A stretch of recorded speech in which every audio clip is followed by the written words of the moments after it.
Hey, I've got this tip that's going to change the way you use the Helix forever and solve all of your tone issues.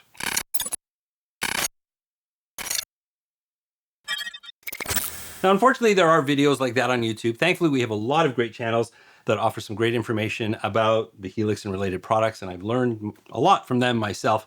But I'm not one of those people that are going to make empty promises. I want to make a video to help prevent you chasing your tail, at least position or get that mindset in the right place to help you solve some of the issues that you may be having in creating good presets and just getting good tones out of your Helix. So that's what we're going to be talking about today. Now, why am I tackling this now? There are new Helix models on the way, the Stadium and the Stadium XL. But the second best news that came out of that announcement was they're not abandoning the good old Helix floor. This is just going to remain in the lineup. They're just adding to the family of products and the massive line of Helix products out there. So that's really great news. So if you want to stick around and still use this for a while, you know that it's going to be supported. But a lot of you are ready to dive into the new one, which means I think we may see a bunch of these Helix floors flooding the market, which means there's a lot of which means I think we're going to be welcoming a lot of new players into the Helix community. So I think it's just going to be a great next chapter if you are a Helix player, user, and if you are new to the community, certainly exciting. But welcome, I am Dan, the self-proclaimed Lonely Rocker. I cover all things guitar related, like this amazing Balaguer Espada Limited. Did a whole video on this. I'll link this at the end of the video. I cover modelers, I cover real amplifiers, pedals. If it goes before or after a guitar, I'll probably cover it. So thank you so much for joining me. So why am I making this video, or what qualifies me to make this video? Well, just to put this all into perspective, I have a production background. So the tips that I want to provide today come from someone who's worked in the production community. You know, just here on the YouTube channel, I create sounds that I want to deliver to you. So I need to know what I'm creating is accurate. So if I create a tone of some sort, I want you to hear close to what I'm hearing. That sometimes can pose a challenge. If you're a player and you're using a Helix and you're using your Helix in your bedroom and then you're playing gigs, there may be a disparity from one arena to the other one. So, but my perspective, using analog gear, real amplifiers, using ears that I've trained over the years in a production capacity, I listen to the results and I make judgments based on my production experience. Modelers and things like that are just a tool in that process. So I'm coming at you from that perspective, so perhaps I'll offer a slightly different perspective if you've watched similar videos like this, which I'm sure you have. So hopefully you'll pick up some tips, but I'm here to help and I'm also here to listen. So if you have any questions, just let me know in the comments. All right, let's dive in. So the most important point that I'm going to share with you today, at least we have to come to an understanding with this point because nothing else is going to matter if we can't wrap our head around this, but every listening environment is unique. And what I mean by that is think about that place where you set up your presets. Right? Now, I don't know what you're doing with your Helix. Perhaps you gig, you're jamming, you got church gigs, or whatever it is that you're doing. Maybe you're just sitting in your room and that's all you ever do. Well, that's a consistent environment, because that word consistency, that's something that a lot of people say, and the reason they like digital technology, because they said one thing you can say about digital versus analog is digital is always consistent. So once you set it, you can forget it. It's going to be the same thing over and over again. But that's not completely true, because regardless of how much digital equipment you're using, eventually it's going to hit the analog domain. When you get to a speaker, or if you want to hear it, if you're using headphones or a PA speaker, you're now in the analog domain, and the sound is susceptible to its environment, right? It will be affected by the room that it's in or the equipment that you're using to actually hear it. So that argument that digital equipment is consistent is not completely true, because there are environmental factors that will change that tone. So if you're sitting in your bedroom with headphones and then you're going into a basement with your drummer at your drummer's place and suddenly it sounds different, it's something to keep in mind. Now, how we're monitoring our sounds when we're creating our presets is really, really important if we want to get closer. It's impossible to be exact, but you have to be prepared. I've got a tip for that. I'm going to save that for a little bit later. But I want you to think about this. The environment where you're creating your sounds. Think about what you're hearing and how that will translate to the environment that you're ultimately going to be. Now, in my case, I'm in here in a studio. Now, whether I'm using a modeler or I'm using real amplifiers, everything that I hear is coming through these monitors behind me. Got the IK Multimedia iLoud 6s. Good set of studio monitors. My amplifiers run through a cabinet, which is in another room. So when I'm playing through a 100-watt amplifier, I'm still hearing it through the speakers. I'm not listening to it through the actual cabinet. I used to do that. You know, if I'm sitting in a room and the amp is roaring and you've got this glorious tone, and I want that sound and I want to put it on in a video so you in YouTube land could hear it. That's an impossible thing to do, because what I'm hearing at that point, I'm the only person in the world that will ever hear that sound at that moment, because it's happening here. So by putting my cabinets in another room, miking them up, and then bringing them into here and listening to them through the monitors, I'm actually hearing the sound that I will be recording. That rule applies when you are using a model and you're setting your presets. Whatever environment you're in, you're hearing it a certain way, but it's not necessarily going to translate exactly into the environment that you're going to be using it in. And it's really important to understand that environmental factors are going to change the tone. So the best we can do is sort of get it to that 98% point. There's one thing that we can do to sort of help the situation once we get there. And again, I'll share that a little bit later, but just keeping in mind that it will never be exact. It's impossible. So again, chasing your tail, as long as you know that, create those tones at the best you can, and then anticipate some tweaks that you may have to make on site, but we'll talk about that a little bit later in the video. Now, I do want to mention, because there is not one fix. We all have different situations. If you're living in an apartment and you can't plug it into a speaker, so you're limited to headphones, maybe you're fortunate to have some basement spaces, I do here, and you can kind of simulate a gig environment. That would be the ideal situation. But if you are using headphones, this is the one tip that I can give that's kind of universal, because using something like some consumer brand headphones, or I always reference Beats by Dre, for example, because those are very boomy headphones, right? They're designed to kind of get the music pumping. It's not an honest representation of the music that's coming out of the device. It's enhancing the bottom end. So if you're using Beats by Dre, for example, and you're listening to it and going, wow, this guitar sounds great, but it's got a big bottom end, and you roll off the bottom end here on your preset, save it, all excited that you got a great tone, and then you head to your drummer's basement, and you plug into the PA system, and suddenly all the bottom end is gone. You're like, what just happened? There was a big difference between an over-exaggerated set of headphones that's giving you a ton of bass to something that's a little flatter, perhaps, in that environment. So the only advice that I can give here, and it's kind of general because I know we're all on different budgets, if you forked out the money for a Helix, don't cheap out on your headphones. Now, you don't have to spend thousands of dollars, but I highly recommend using a set of mixing headphones. These are headphones that are going to have a flatter response, so it's not going to enhance any frequencies that you're generating with your Helix. It'll be a more honest representation of what you're creating. I actually like open back headphones. These are types of headphones that I would use. Luckily, I don't have to mix on headphones anymore. I have some good separation here in my house, but open back would be my preference, but there's a whole myriad of mixing headphones that will give you a flatter response, and there are budget versions of that would be better than earbuds or something like that. So at the very least, invest in a decent, doesn't have to be expensive, pair of mixing headphones if that's the only way that you can monitor your Helix where you're creating presets, and that will at least get you along a little further than something that will completely change the sound from what you're creating. So give that some thought.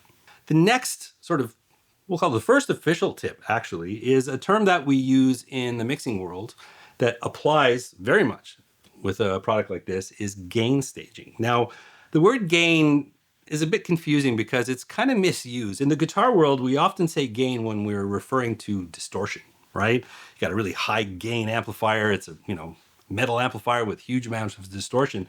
But in truth, the word gain actually simply means input volume, or the signal that's coming into the device. So a tube amp, for example, if we have a lot of gain, it means we have more input, more volume coming into the input of the amplifier that drives the preamp tubes into distortion. So the term gain doesn't imply distortion, it just implies the amount of level at the input stage of whatever device that we're using. So it's important to know that, because in gain staging, we're actually talking about level from stage to stage, different stages in the signal chain. Now, the signal chain in our Helix are blocks. Every block in the Helix, which offers different effects or tone options, things like that, many of them, if not most of them, can offer more or less volume. Okay, and gain, input, and then you've got your output volume. Especially when we're talking about the amp blocks and overdrive and distortion and boost blocks and things like that. EQ will add all kinds of volume to a signal, just at specific frequencies, and we have to be aware of that. So when you're building your preset, it's important to remain consistent all the way through and be aware of which blocks are actually adding more volume, and manage that gain or that level at each stage of the preset. And the best way to do that is when you click on the output section here, there is a level meter there. It doesn't offer a ton of information. It's actually pretty simple, but it's green, okay? When it goes red, you're clipping, but you don't want to be close to clipping. I kind of used above half, maybe the 2/3 rule. Just plug in your guitar and see where the level is. okay? If it's a little bit too low, if you've got low output pickups, then you can adjust that at the first block. And then get that level to where you want it to be. You can even put a little piece of tape there and say, okay, that is my optimal level, okay? And I would go no higher than, let's say, 2/3 of the way up the meter. It's not a very detailed meter, just to give you a rough idea. It's safely in the green is the best way I can describe that. That should be consistent all the way through. Now, when you start adding blocks and you start adding gain, volume, when you've got input volume, there's gonna be output volume, right? Sometimes you've got output volume. On an amplifier, gain is how much sound is coming in. We're pushing the tubes to distortion.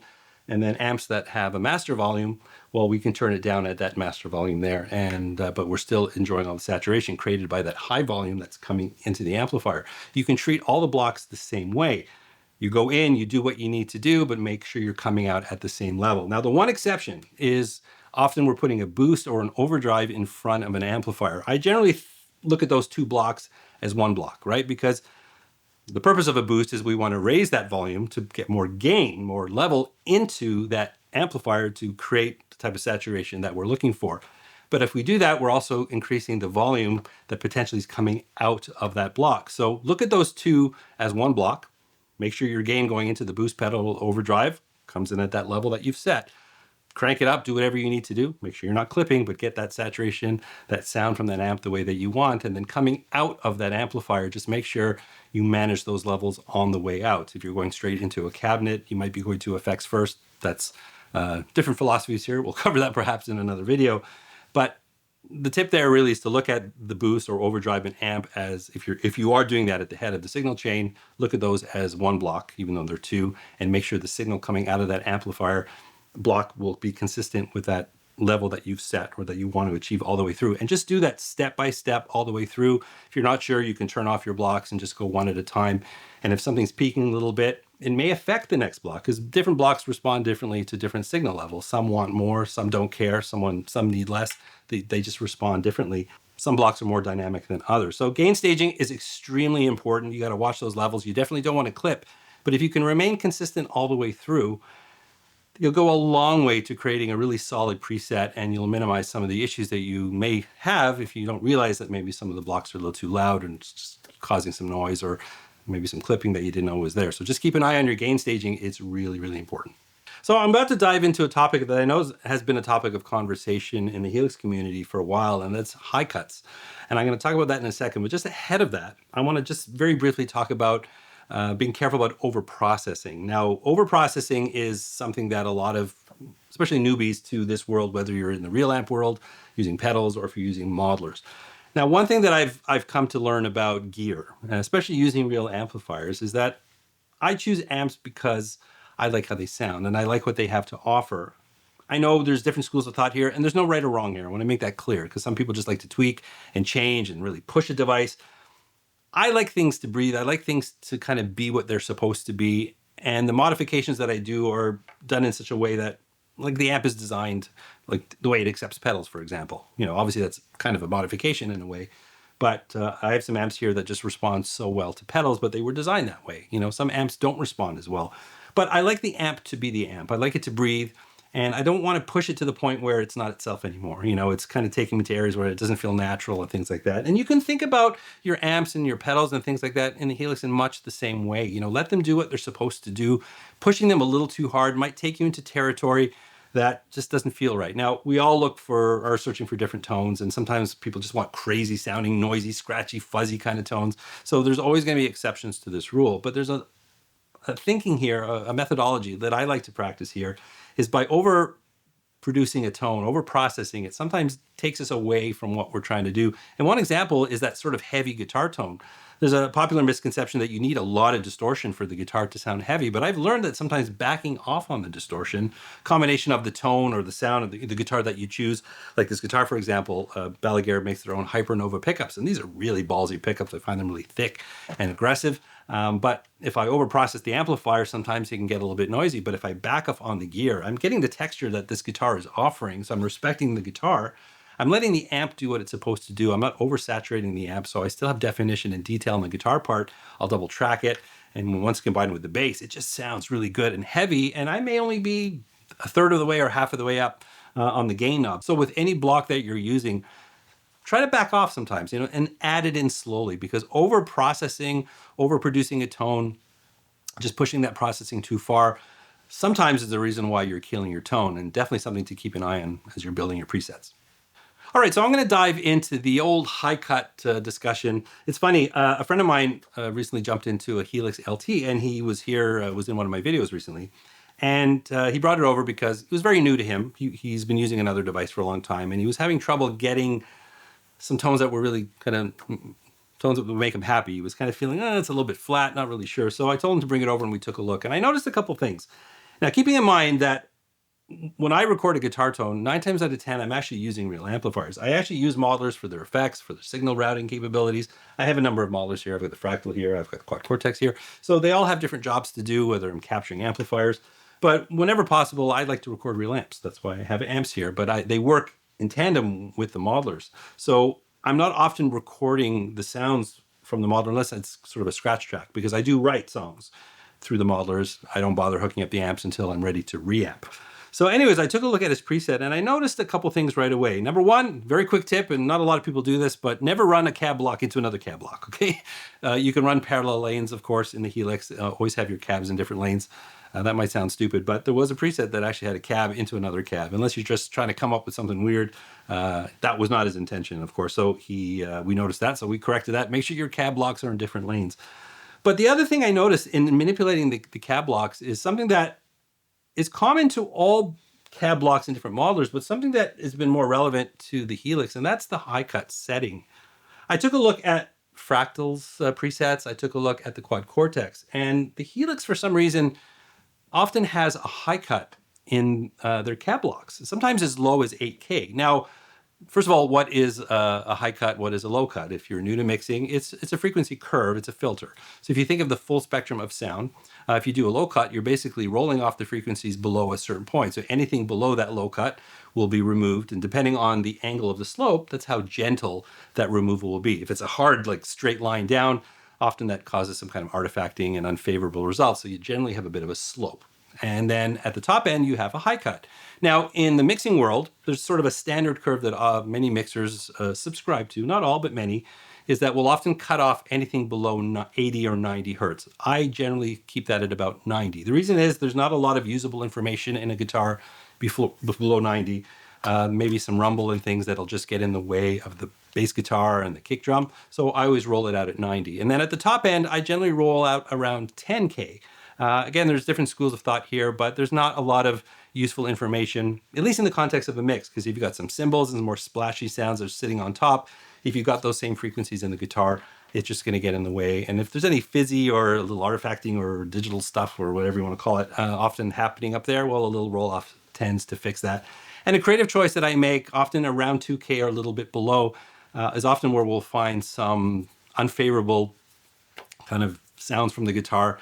I'll often do a cut around that point. And coincidentally, I like a very mid-rangey bass, so I'll poke my bass up at that same frequency, creates a little bit of space. But high cut and low cut. But what I've noticed in the Helix is that many of ththese presets had the high cut set at 8K or at 7K.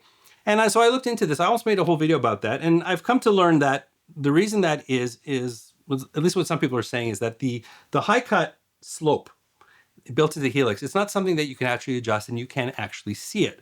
But they're saying that it's a very gentle curve. So if you're trying to achieve a cut at 10K, the suggestion is you need to be a little bit more aggressive on the Helix because it's a very gentle curve. But I ran some tests on this, and there's an audible difference between 10K and 8K. Now, depending on what you're doing, remember, I record. Now, in the recording world, I want to capture as much information as possible. If I remove it and I record it that way, I can't bring it back. If I have a little too much, I can fix it in the mix with a little bit of an EQ. For example, if it's a little bit harsh in the top end and I just want to sort of back that off a little bit, I can mix that off. But if I find the sound's a little bit too flat and I've lost that detail in the top end, I can't reintroduce it. I'd have to go and re-record it again. So keeping an eye on those high cuts, because there's a number of different places where you can actually do a high cut in the Helix. The cab IR blocks have high cuts, the EQs have high cuts, and sometimes you'll have competing high cuts. Personally, I would turn them off. Now, I've noticed some of the newer cab blocks on some of the newer presets that are using the dynamic cabs, they're set at around 12K. But the Fractal and the Quad Cortex I went through, many of them I didn't see any high cuts at all. They were all turned off. You have to use your ear ultimately, but again, depending on where you're using your Helix, ultimately, I would take a look at those, because what I noticed in my friend's preset, some of those cuts were kind of low and it was making the tone sound a little bit lifeless. It was losing the top end. And I get that the cab IR blocks are trying to simulate the speaker, and maybe the people who designed that particular preset were just looking to emulate something in particular. But keeping in mind, especially if you're building presets from presets, a lot of the presets in the Helix, and I know this because I know some people who are involved, Line 6 sort of hires a bunch of players to create presets for them. They're creating those presets in their environment, and then they're packaging them into the Helix when you buy it. So they're getting a whole whack of different presets from different perspectives.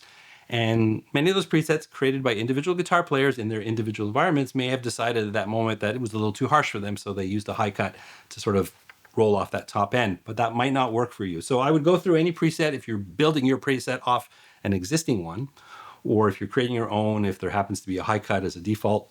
Not really sure, but double check that. High cuts in your cab IR blocks, and especially also in the EQ, you don't want to have competing high cuts. You may have one on and you don't realize. And ultimately, you're going to use your ear to judge what sounds good to your ear. But keeping in mind, high cutting too much, again, I don't know why a lot of those presets are set with those aggressive high cuts, even if it is a gentle slope. I did a test between 8K and 10K, and I dropped it into a mix, and I was losing definition with those presets set. The high cut at 8K, bumped it up to 10, and it was a huge difference. I took it off completely. It was the best. And in some cases, if I needed to back off a little bit, I just used an EQ in my mix. So just keep an eye out for those high cuts. So the last thing that I want to share here is something that I think will help you, if you're, especially if you're gigging or you get to your destination and you have to make some last minute tweaks. I think it's a big mistake going into an environment, recognizing, oh, my sound is not quite what I was hearing at home. Let's go through the preset and start adjusting our high cuts and EQs and all kinds of stuff throughout our preset, because especially if we don't have a lot of time, that could cause a lot of mistakes to happen. Now, in the case of the gain staging that we talked about earlier, one thing I think I forgot to mention, which I'll mention now, is don't be afraid to use the volume block, right? Use it if you need to bring something down or bring something up anywhere within the signal chain. You don't need to just rely on the volume adjustments within the blocks themselves. Sometimes, changing the output of an amplifier might actually change the tonality of the amp a little bit. And if you're happy with it, don't be afraid to use a volume block after the amp. And just, and once you have that set, like I said, that's 98%. But one thing that I highly recommend doing is have an EQ block at the end of your signal chain and have it neutral. So nothing's actually happening. You can have it bypassed or whatever. So when you get to your destination, whether you're jamming or if you've got a gig, and let's say the sound guy said, hey, you get a little too much high in there. Can we bring that down? You don't have to start scrambling through the blocks and, adjust the amplifier block or your high cuts or something like that. Have a master EQ at the end of the chain just to make small tweaks, right? So you've sort of established your tone, 98% done.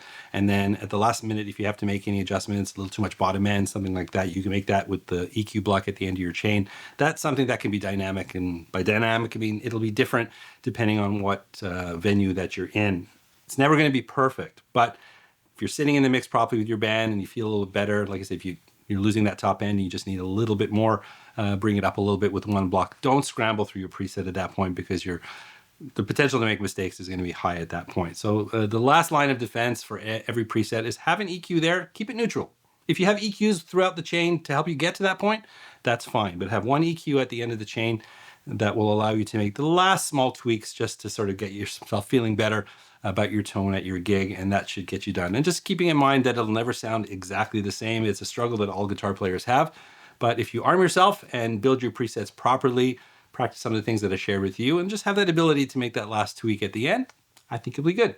So the challenge with making videos like this is that many of our scenarios are unique and different from others. And there's not one solution that's going to solve all of our problems. But if we get into the proper mindset, sometimes we can find our way to solving that problem. I mean, this is a very complex piece of equipment, and sometimes it takes time to learn it. But being aware of our environment, all the things that I mentioned today, if we take the time to think about it and just be aware of those things, it really should help us problem solve and get closer to that solution that we seek. So hopefully I've created a little different perspective and was able to help you kind of get your mind maybe in a little different direction. And hopefully it helped you, but I would love to hear from you. If you got something good out of this video, if you want to share your scenario, be excited to hear what you're doing with your Helix, how you problem solve some issues. Maybe it'll spawn ideas for a new video. Always happy to discuss it. Just let me know in the comments section. But I hope you did enjoy this video. If you did, please don't forget to like, subscribe, and ring that bell. And sitting here on my left for most of this video, this beautiful Balaguer Spada Limited. Well, I've got a video on screen about this. Would love for you to check it out. Such amazing people who make this guitar, great guitars. So perhaps you'll check that out. But remember, you don't need a band to rock and roll. And I'm about to embark on a journey to Germany, but there's a pending strike. So I have to go figure out if I'm flying or swimming. Hopefully I'll have good news. I'll report next time, but perhaps I will catch you in the next one.